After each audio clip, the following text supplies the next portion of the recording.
Canada ने अपना नया पीएम चुन लिया है। इसके लिए सोमवार को कनाडा में वोटिंग हुई और अब फेडरल इलेक्शन के लिए मतदान खत्म हो गया है। मतदान खत्म होने के बाद सभी 343 सीटों पर वोटिंग की गिनती शुरू हो गई।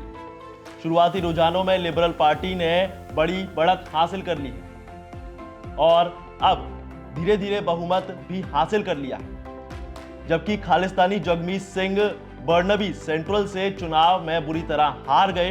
तो आइए आपको बताते हैं कि कैसा है कनाडा के चुनाव का हाल। नमस्कार, मैं हूं आपके साथ देव्यांश वर्मा और आप देख रहे हैं वन इंडिया। देखिए, बात अगर अब तक की रिपोर्ट के मुताबिक की जाए तो शुरुआती रुझानों में लिबरल पार्टी के 165 सीटों पर आगे चलने की बात थी, तो कंजर्वेटिव पार्टी 147 सीटों पर अपनी रफ्तार से चल रही है।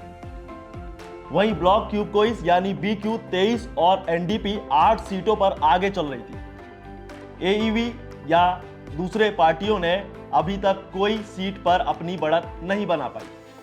इस चुनाव में पीएम मार्क कार्नी और विपक्षी नेता पियरे पोलिने के बीच खास मुकाबला देखने को मिला, लेकिन अब कनाडा संघीय चुनाव के रुझान धीरे धीरे नतीजों में तब्दील हुए और इसी बीच जानकारी के मुताबिक सिख नेता जगमीत सिंह बर्नबी सेंट्रल से चुनाव हार गई।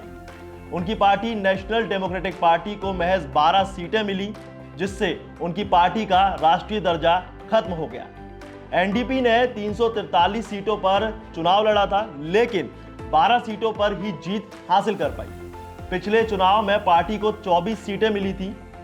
इस घटनाक्रम को कनाडा में खालिस्तानी समर्थकों के लिए एक झटका माना जा रहा है, क्योंकि NDP के नेता जगमीत सिंह को खालिस्तानी समर्थक माना जाता है।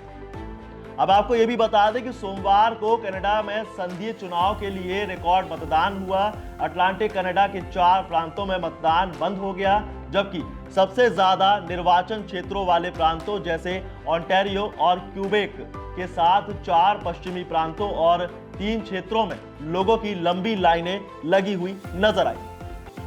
रिपोर्ट के मुताबिक चुनाव में 7.3 मिलियन लोगों ने मतदान किया और 28.9 मिलियन योग्य मतदाता है, जो कि एक रिकॉर्ड बन चुका है।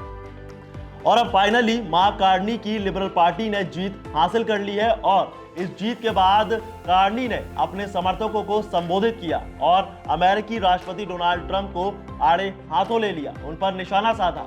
प्रधानमंत्री कार्नी ने कहा कि राष्ट्रपति ट्रंप हमें तोड़ने की कोशिश कर रहे हैं ताकि कनाडा पर अपनी धाक जमा सके, अपना अधिकार जमा सके, लेकिन ऐसा कभी होगा नहीं।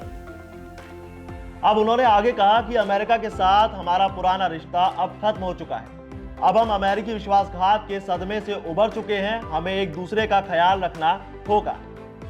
बता दें कि ट्रंप कनाडा को लगातार ट्रेड वॉर की धमकियां देते रहे हैं और यहां तक कि उन्होंने कनाडा को अमेरिका का 51वां राज्य बनाने की बात भी कही है। उन्होंने कनाडा को 51वां राज्य बनाने के अपने आह्वान को दोहराते हुए कहा कि कनाडा के महान लोगों को शुभकामनाएं। ऐसे शख्स को चुने जिसके पास इतनी शक्ति और बुद्धि हो कि वो आपके किए हुए को आधा कर सके, आपकी सैन्य शक्ति को निशुल्क दुनिया में सबसे ऊपर स्तर तक बढ़ा सके, आपकी कार, स्टील, एल्यूमिनियम, लकड़ी, ऊर्जा और दूसरी सभी बिजनेसेस को बिना किसी टैरिफ या टैक्स को चौगुना आकार दे सके, ताकि कनाडा संयुक्त राज्य अमेरिका का 51वां राज्य बन सके। आखिर में आपको अब यह भी बता दें कि अब जब जगमीत सिंह चुनाव हार गए हैं तो आखिर वो है कौन। तो देखिए, जगमीत सिंह पिछले 8 साल से NDP के प्रमुख रहे हैं, लेकिन अब उन्होंने हार के बाद पार्टी पद से इस्तीफा देने की घोषणा कर दी। अपने समर्थकों को संबोधित करते हुए जगमीत सिंह ने कहा कि न्यू डेमोक्रेटिक्स के लिए यह निराशा की रात है। हम तभी हारते हैं जब हम लड़ना बंद कर देते हैं। NDP का कनाडा के आम चुनावों में निराशाजनक प्रदर्शन रहा। कहा जा रहा है कि वो चुनाव में सिर्फ 8 सीटों पर सिमट सकती है, लेकिन कनाडा में हाउस ऑफ कॉमन्स में पार्टी का दर्जा हासिल करने के लिए पार्टियों को कम से कम 12 सीटों की जरूरत होती है। अब आपको बता दें कि जगमीत सिंह की उम्र 46 साल है। उनकी राजनीति का फोकस वर्कर्स और मजदूरों के मुद्दों के इर्द गिर्द रहा है। उन्होंने 2017 में उस वक्त इतिहास रच दिया जब वो कनाडा में एक प्रमुख राजनीतिक पार्टी का नेतृत्व करने वाले अल्पसंख्यक और सिख समुदाय के आने वाले पहले नेता बने। 2019 में वो सांसद चुने गए थे। 2021 से एनडीपी ने ट्रूडो की लिबरल पार्टी को सरकार बनाए रखने में मदद की थी। बहरहाल अब ये देखना होगा कि अब जब कनाडा की सत्ता मार्क के हाथों में है तो इस लिहाज से अब कार्नी का ट्रंप के लिए क्या कदम हो सकता है।